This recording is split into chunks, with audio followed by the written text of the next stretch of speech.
Citra ini nggak malu, dia ceritakan dalam video itu teman-temannya, ya kita mengatakan bahwa Citra ini anak, seorang ibu yang, pincang, disebutnya begitu. Iya. Tapi Citra tetap kuat, karena itu untuk membantu orang tuanya Citra ini berjualan kacang.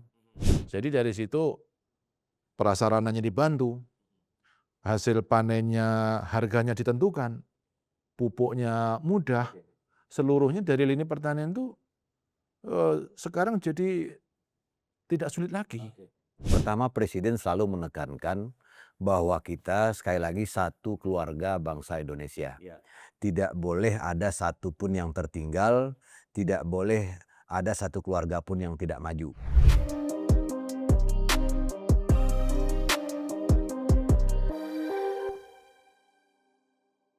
Kembali kami hadirkan podcast Pro3 Siniar, podcast kolaborasi bersama dengan Badan Komunikasi Pemerintah Bakom RI dengan podcast Bakom Mendengar. No debat, suara Anda tetap dapat tempat. Dan pada episode kali ini salah satu episode yang juga spesial karena kami di redaksi Pro3 RRI hadir tamu-tamu istimewa. Tamu-tamu istimewa ini nantinya kita akan menggali bagaimana cerita inspirasi masyarakat terkait dengan sejumlah program-program yang memang diterimanya dan dijalankannya khususnya dalam momentum HUT ke-81 Republik Indonesia. Ada 3 tamu pada podcast kali ini. Yang pertama ini kami dapat perkenalkan ada Pak Joko Purnomo, warga Kabupaten Ngawi, Jawa Timur ya Pak ya, sebagai penerima bantuan pupuk dan juga teknologi dalam sektor pertanian. Yang kedua, Sobat Podcast, ini ada adik Citra Nur Ramadhani. Selamat datang, Dek Citra. Ini siswi sekolah dasar dari Pangkajen, Kepulauan Pangkep, Sulawesi Selatan ya, Dek? Oke. Dan tentunya hadir pula ini dari Badan Komunikasi Pemerintah, tenaga ahli Bakomeri, Hariko Satria. Selamat datang, Bang Hariko. Mohon izin saya panggil Abang. Makasih Mas Joshua. Ya. Nah, kita menghadirkan 3 narasumber pada momentum kali ini Ya. karena kita ingin mengetahui nih Bang. Kalau biasanya ini publik sudah mengetahui, sudah sering mendengar bagaimana program-program pemerintah itu dijabarkan dan arahnya kemana-mana saja itu sudah. Tapi kita ingin juga mendengar dari para penerima manfaat itu sendiri. Betul. Seperti apa realita di lapangannya ya? Bagaimana keluhnya ketika sebelum mendapatkan bantuan itu dan bagaimana perubahan yang terjadi setelah menerima bantuan-bantuan tersebut. Apakah menjadi lebih mudah, terarah, terstruktur, atau justru sesuai dengan yang dugaan orang-orang di luar sana? Bahwa bantuan ini tidak benar, bahwa ini salah sasaran, nanti kita coba akan bicarakan ya. Siap. Nah, sebelum ini Bang, sama Pak Joko, Siap. saya ingin menyapa tunas bangsa kita. Ini Mbak Citra generasi dulu, Mbak penerus Citra bangsa ya. ya Bang ya. Iya. Nah, ini masa depan Indonesia ada di tangan Adik Citra kita nih. Iya. Dek Citra, sehat ya? Iya, Ke Sehat. Jakarta udah jalan-jalan kemana? Monas. Ke Monas. Ke Monas sudah kemarin ya. Oh, udah kemarin. Coba ke tempat lain yuk. Kan banyak mungkin tempat-tempat wisata yang Taman Mini. Udah Taman Mini kemarin ya. Itu langsung mengelilingi seluruh Indonesia tuh. Tapi dari Taman Mini senang? Ngelihat Taman Mini senang? Iya. Iya. Apa yang disenangi dari melihat Taman Mini? Lihat Apa ada banyak ini Jalan-jalan. wahananya? jalan-jalan ya. Berarti naik yang mobil listrik ya keliling-keliling ya? Iya. Wih, keren.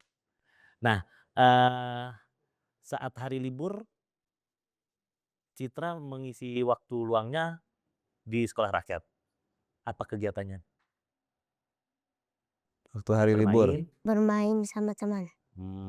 Tapi dalam sekolah rakyat itu kan udah ada schedule-nya ya, udah ada jadwalnya ya?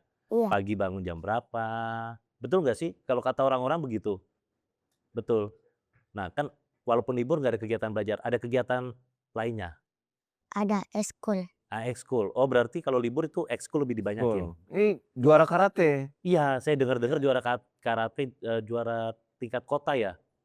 Iya, Juara Belajar karatenya di mana? di sekolah rakyat. Di sekolah sekolah rakyat rakyat. ya. Berarti masuk sekolah rakyat, belajar tuh? Iya. Emang apa yang pengen karate itu kenapa? Ngeliat di TV kah? Film-film silat gitu? Membela diri. Membela Membela diri. diri. Iya, iya. Oh, ini persiapan dari dini berarti ya, Bang, ya? Siapa dari dini? Iya. Karena Citra juga pernah jualan kacang ya. Iya, Jadi tahu situasi Oh, lapangan. oke oke. Mhm. Prestasi di karate juara 2 ya, benar ya? iya, Juara Tingkat kota. Itu berarti dari seluruh sekolah dasar lah, ya kan? Dipertandingkan. Mhm. Apa sih gaya ininya? Ada ada istilahnya kan ada ya, Bang, ya? Ada. Ini mukul mukul ke atas apa, mukul ke samping apa, ada kan ya? Contohin satu aja buat, teman-teman penonton podcast ini. Nggak Apa apa-apa, yang ininya? sambil duduk nggak Boleh? apa-apa. Sambil duduk entah diceritakan tangannya ke atas, posisinya gimana, boleh dong? Ayo ayo. Ayo, contohkan. Karena kelas 5 ya?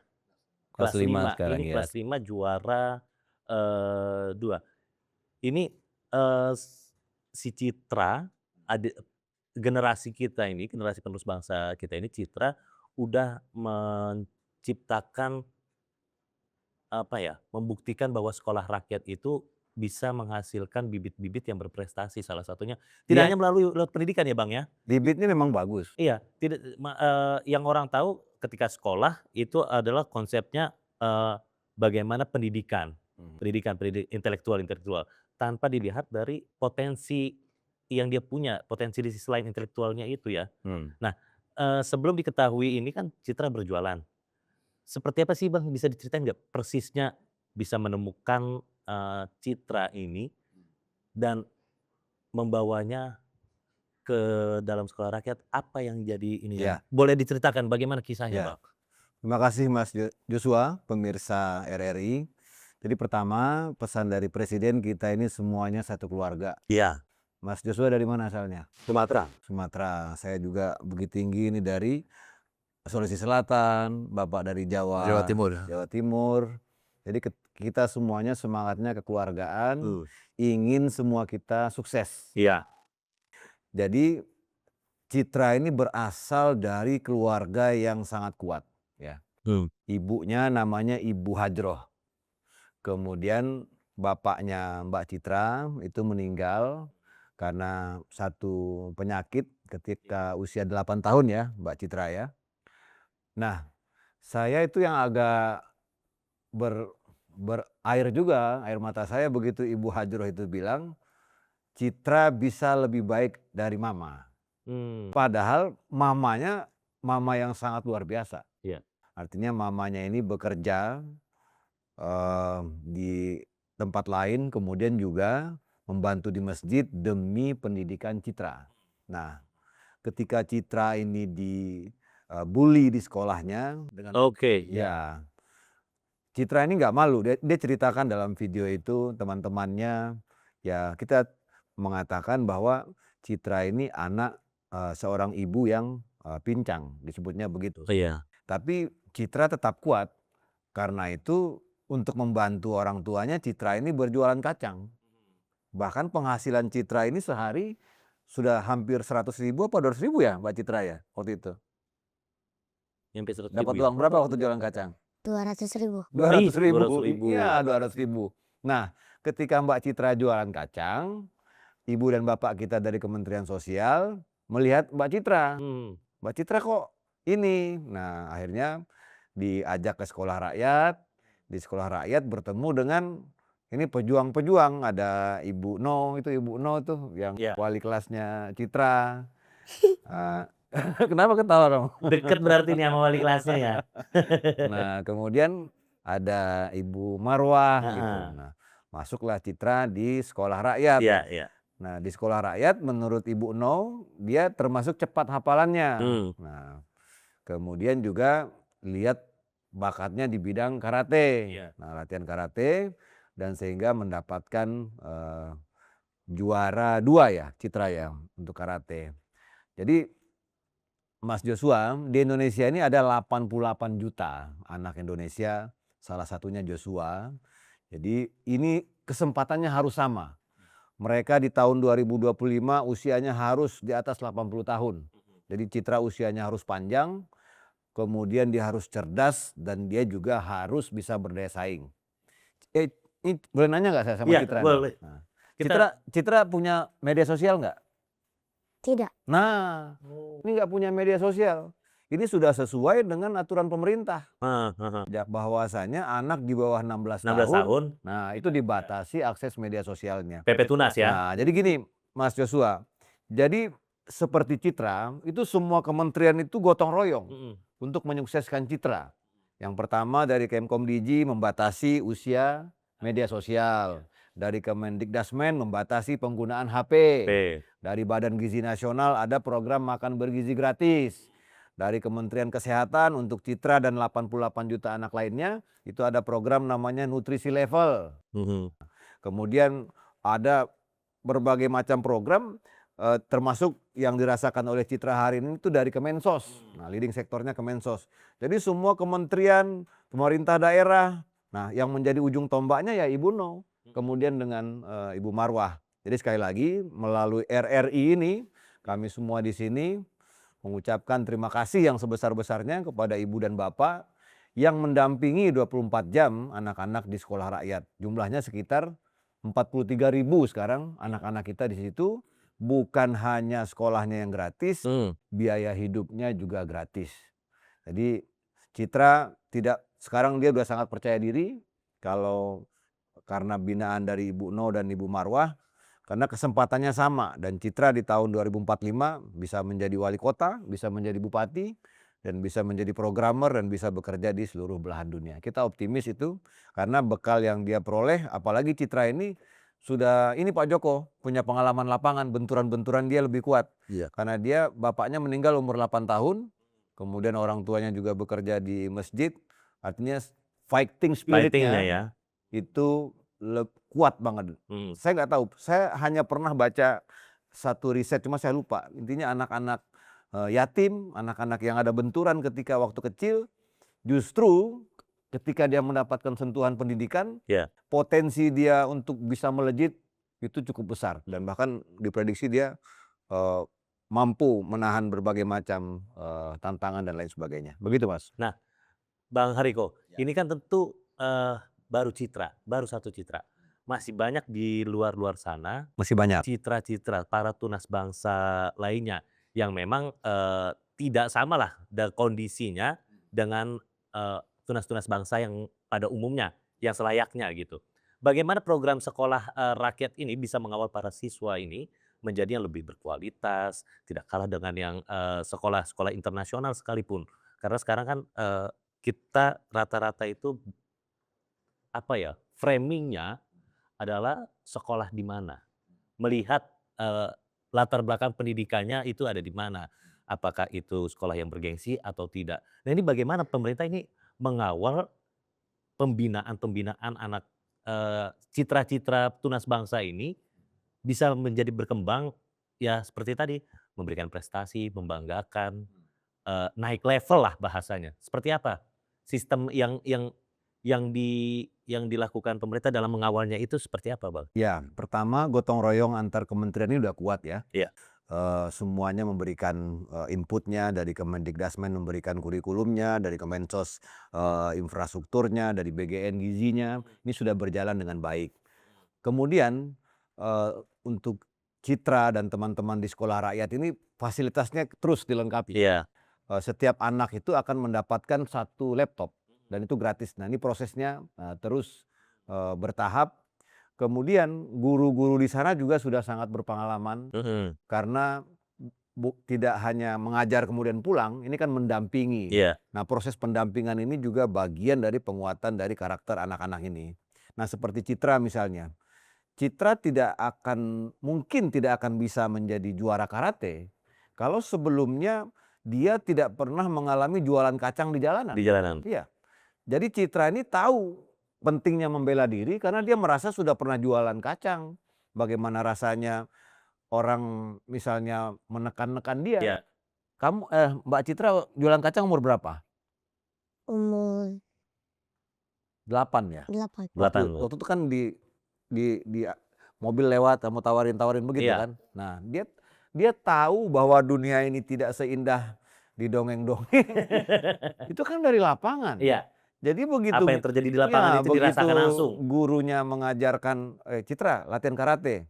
Dan ada loh anak-anak yang susah untuk ikut latihan karate. Karena mungkin dia belum tahu ancaman-ancaman nyata. Nah, Citra cepat belajarnya bisa jadi didorong dari situ. Jadi sekali lagi kita harus ubah persepsi kita bahwa anak-anak yang masuk di sekolah rakyat ini mungkin secara pendidikan tidak seperti anak-anak yang lainnya, Iya. tetapi secara mental kemudian fighting spirit mereka ini luar biasa.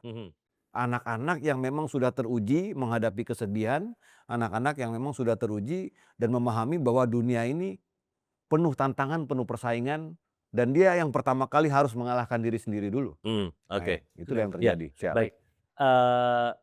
Citra, kita mau tahu nih, biasanya ya teman-teman sobat podcast, kalau kata orang-orang itu anak-anak susah bohongnya.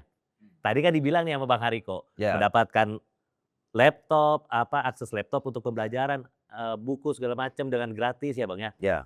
Citra, dapat semua itu Bang? Iya. Secara cuma-cuma?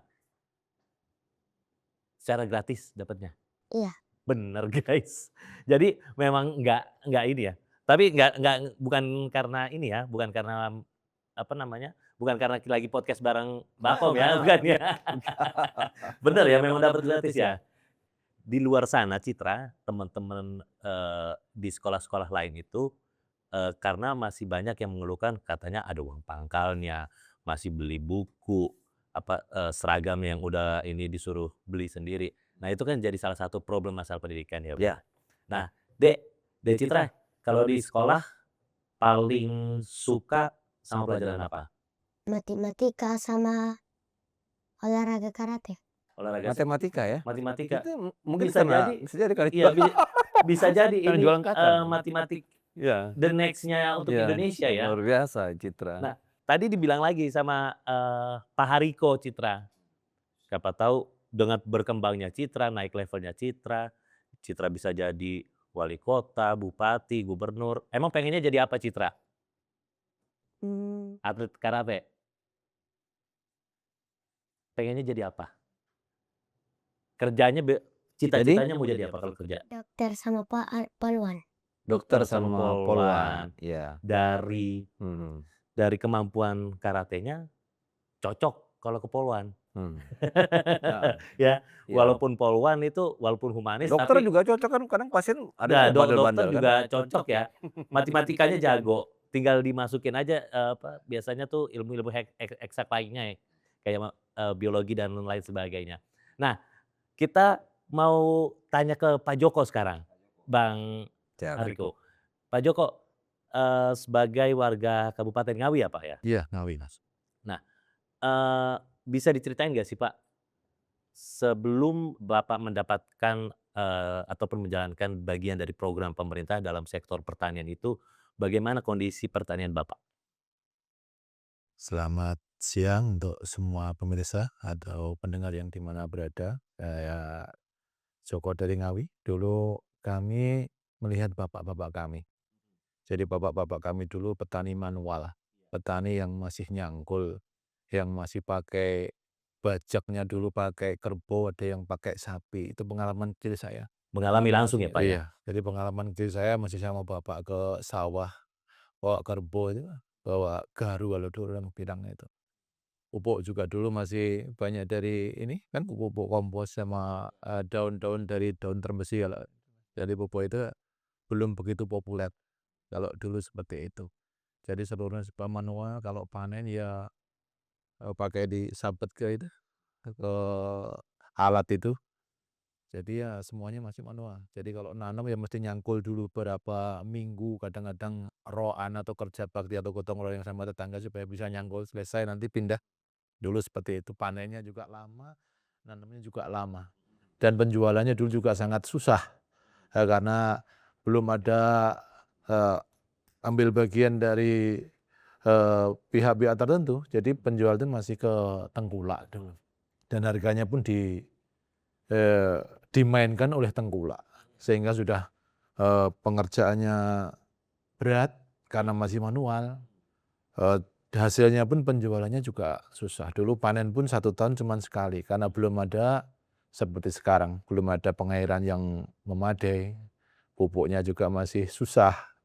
Jadi panen itu cuma 1 tahun, 1 kali nunggu musim hujan baru Musim bisa hujan baru nanam. bisa, iya. Beda dengan kondisi petani yang sekarang. Oke. Petani yang sekarang, pemerintah sudah hadir di dalam pertanian itu sendiri. Yang pertama, pupuk sekarang 1 desa 1 kios. Jelas tersedia di kios di desa tersebut. 1 desa seberapa sih Mas? Nggak begitu luas. Jadi kalau kita ini kan terjangkau. Yang kedua kalinya, alat-alat sekarang juga sudah banyak dibantu pemerintah. Hand traktor banyak juga dibantukan pemerintah, sehingga untuk mengolah tanah itu enggak seperti dulu lagi. Nggak pakai ini lagi ya, Iya, kerbau dan iya. alat-alat manual lainnya. Kalau kerbau kan terbatas ya Mas ya. Iya. Kalau sekarang udah pakai hand traktor, tinggal tenaga orangnya nih. Sekarang yang terbaru pakai rotavator. Jadi kalau 1 hektar itu cuman pakai hitungan jam saja, enggak hari.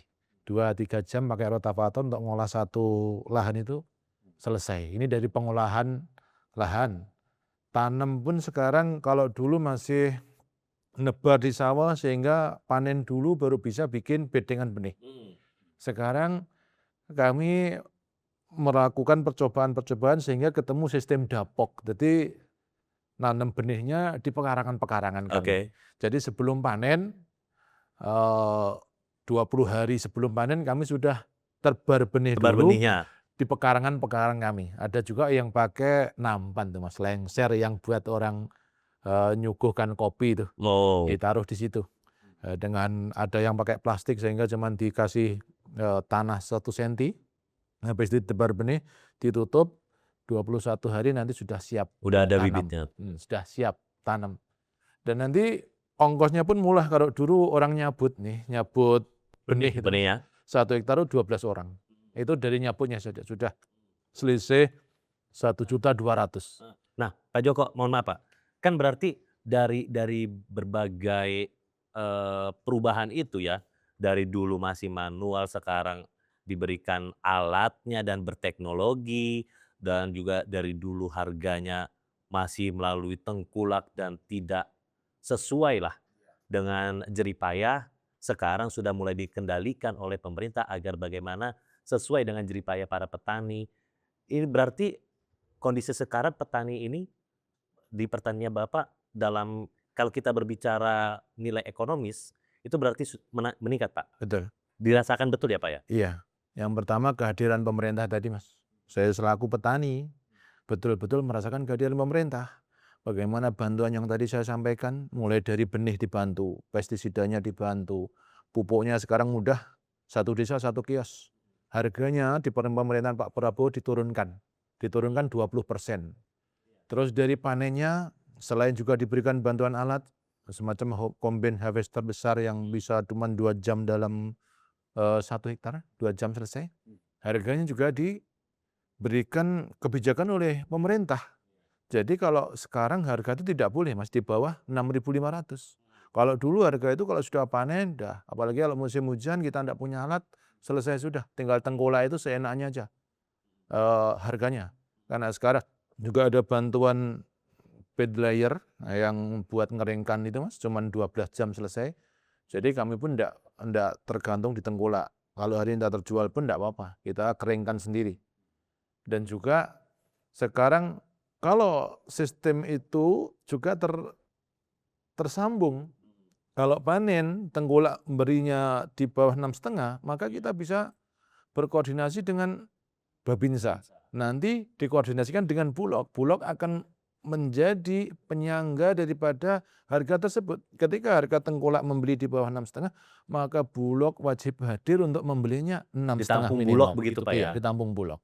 Oke, dengan harga yang sesuai dengan ditentukan Iya, pemerintah ya? kebijakan Pak Prabowo yang harus harga HPP gabah itu harus di atas 6.500 gabah kering panen itu, Mas.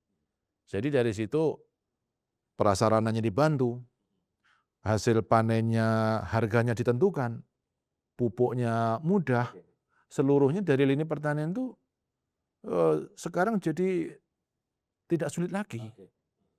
Dan sekarang ada juga kebijakan dari Pak Oni Anwar, daripada Bupati Ngawi ini, yang memberikan kebijakan listrik masuk sawah.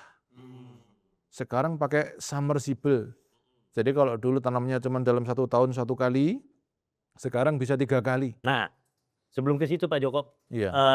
terakhir nih Pak, kan banyak publik bertanya-tanya di luar sana, di mana lokasi lahan yang dalam 1 tahun itu bisa panen berkali-kali? Sekarang kan yang jadi pertanyaan besar publiknya adalah itu Bang Hariko. Saya ingin bertanya yang sesungguhnya sama Pak Joko, ada Pak, berapa kali lahan Bapak itu bisa ini? Di tempat kami dalam 1 tahun bisa 3 kali, itu pun masih ada sisa waktu. Oke. Masih ada sisa waktu. Kalau ada orang yang kurang percaya atau tidak percaya, boleh kok hadir ke tempat kami di Ngawi. Nanti bisa bersurat kepada Dinas Pertanian sehingga datang ke tempat kami tidak salah orang. Karena namanya Joko banyak ya Mas ya. Ya, Kalau ke tempat saya nanti bisa ketemu saya, boleh kok nginep selama 1 musim. Bagaimana cara pembenihannya nanti saya ajarin di sana. Bagaimana cara bikin benih bersertifikatnya, oke. bagaimana. Bisa semuanya ada di Berarti kami. saya nggak percaya nih Pak. Saya datang ya ke tempat Bapak Oh di silakan, berapa silakan. berapa waktu Pak tuh? Misalkan saya mau ngelihat secara langsung nih, berapa lama saya 95 hari cukup Mas. oke, 95 hari cukup. oke. Itu ada pesawat lewat tadi masih gladi ya Bang ya? Untuk persiapan besok ya? Oke. Iya. Jadi 90 hari, Pak? 3 kali Rata-rata setahun masa ya? panen itu Mhm. 90 sampai 95. Apalagi kalau musim MK gini, musim panas gini Mas, itu bisa maju lagi. 3 bulan Bapak 3 kali panen? Iya. 3 bulan, 3 kali ini berarti ya? Hmm. Oke, berarti dari jarak panen pertama ke panen kedua itu 90 hari. Iya. Jadi kalau saya nggak percaya, saya bisa datang ke tempat Bisa, Bapak nih, iya. saya nginep gitu. Iya. Karena katanya listrik udah nyampe ke sawah juga Udah Bang, nyampe. enak.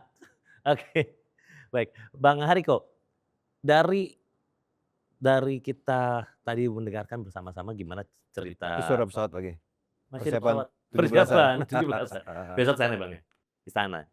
Tapi saya boleh nanya ke Pak Joko nggak? Sedikit ya. Oke Bang, Ya. silakan Bang. Pak Joko itu, Siap. Ibu dan Bapak kita itu tetap memperhatikan cuaca juga ya? Prediksi BMKG apa segala macam itu terus ya? Iya, kalau itu iya. Mhm.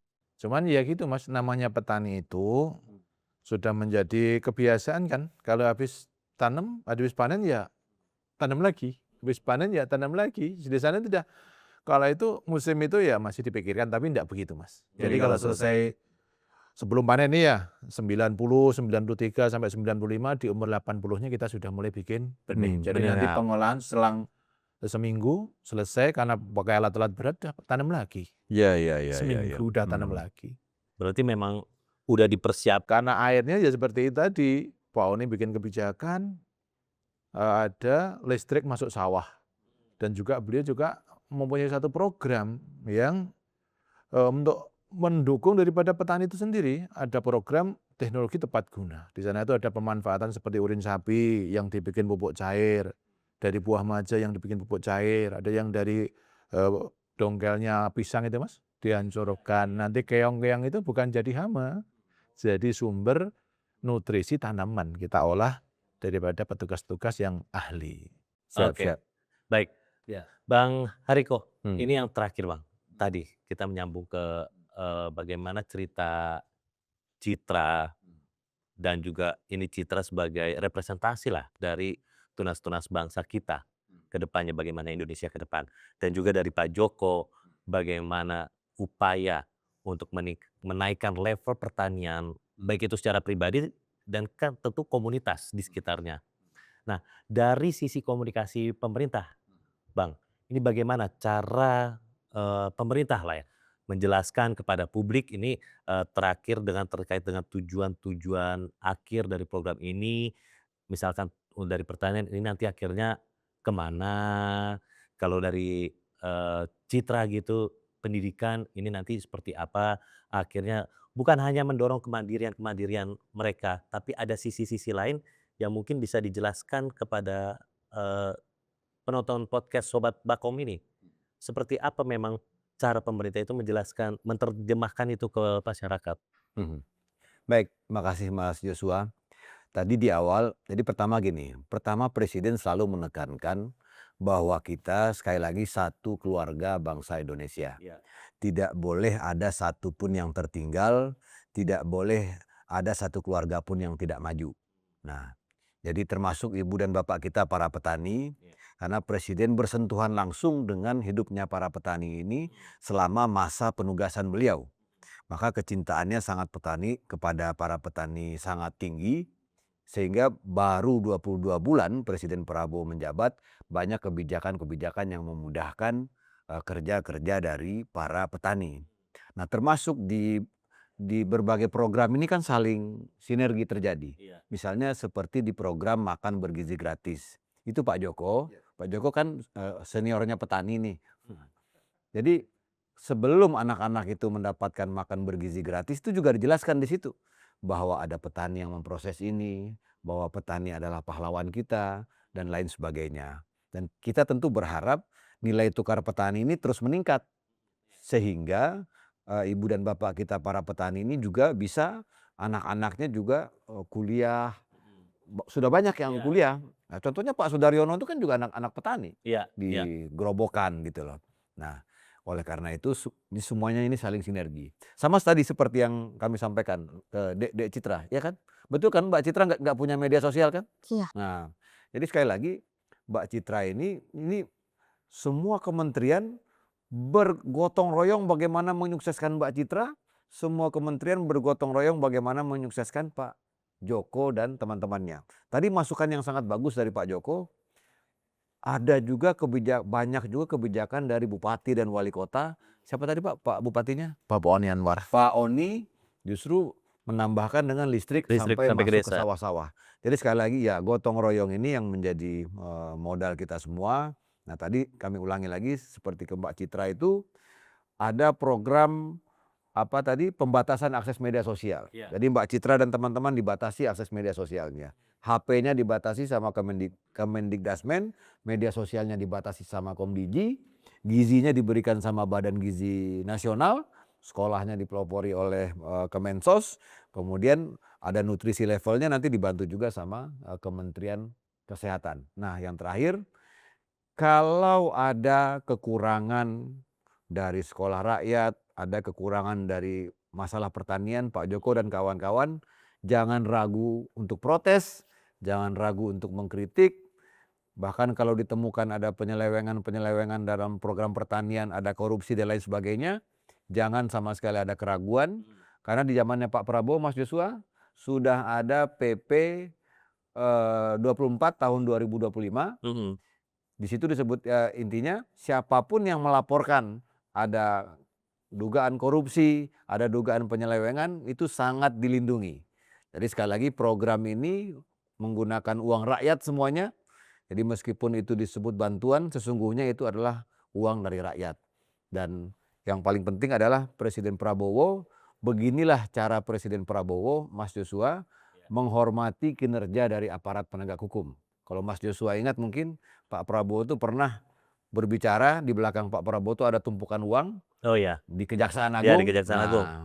Presiden Prabowo mengatakan uang-uang inilah yang akan kita gunakan untuk memperbaiki sekolah, puskesmas, dan lain sebagainya. Jadi sekali lagi semua kita bergotong royong, tidak ada yang lebih tinggi di antara kita, derajat kita sama. Intinya saya, Mas Joshua, kemudian Mbak Citra, Pak Joko, semuanya kita sama. Jabatan ini hanya sementara, intinya kita saling mendukung bagaimana menyukseskan kita dan keluarga dan seluruh bangsa Boleh. Indonesia. Nama saya. Baik. Ya. Boleh, Ya. Pak Joko. Saya mewakili petani yang khususnya di Ngawi. Umumnya di Indonesia hari ini kami merasa pemerintah sudah menyentuh kami. Dari bantuan-bantuan sudah sampai kepada kami, program-programnya sudah sampai kepada kami. Jadi kami merasa kurang pas kalau kami ini tidak berterima kasih pada Bapak Presiden dan Bapak Menteri Pertanian, Bapak Andi Amran Sulaiman dan Andi Bapak Amran, Prabowo, ya. yang sudah betul-betul memperhatikan kami petani. Semoga beliau-beliau senantiasa diberikan kesehatan. Allah ridho kepada beliau-beliau. Amin, amin. Insya Allah. Berapa orang Pak anggota kelompok taninya? Di saya 80 orang, Mas. 8? 80 orang. 80 orang. Iya. Berarti Oke. 80 keluarga? 80 80 keluarga ya. Oke. Iya, Baik. iya, iya. Pak Joko, Bang Hariko dan Citra, demikian ya. Tadi kita bisa saling sharing bagaimana memang program-program pemerintah ini dapat dirasakan langsung oleh masyarakat dan bagaimana masyarakat itu menerima dan mengalami perubahan-perubahan dari program-program ini. Iya. Terima kasih atas Makasih Mas kesempatan Joshua. waktunya Bang Makasih, Hariko, makasih. Citra, dan juga Pak Joko. Siap, Semoga Mas. memang podcast ini dapat memberikan inspirasi bagi masyarakat, bagi teman-teman di luar sana dalam hal memang memanfaatkan benar-benar program pemerintah ini seperti apa untuk kemajuan atau naik levelnya. Terima kasih Sobat Podcast Kolaborasi Bako bersama RRI.